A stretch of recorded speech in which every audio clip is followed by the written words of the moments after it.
problema ng kalabasa, maliit pa. Kinakain na ng alitap-tap yung dahon.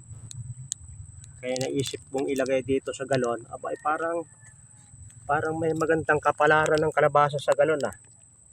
Hindi ganong makita pagkakaganyan.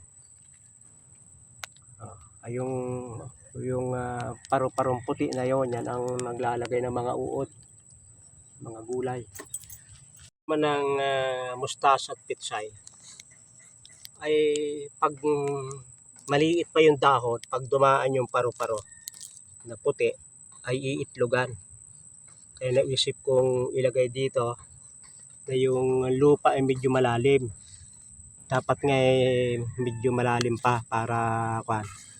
At na ito naman kwan, hindi ko na pinungos. Para yun ang pinakatakip. Hindi ko na tinanggal ang bandarine para siya yung pinakatakip. At na tinaman yun, napakaganda oh. Wala kahit isang butas. Kaya maganda pala yung mga Wilkins. Yun na rin ang pinakatakip. Puputulin nyo sa kalahati, yun na rin ang pinakatakip. Kahit labanos ang ilagay ninyo dyan, ito'y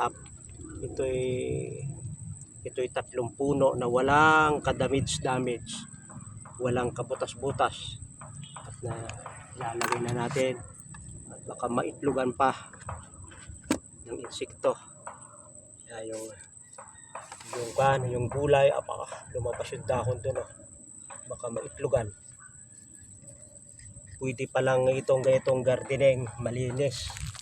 Container oh. Naglagay ako ng bago.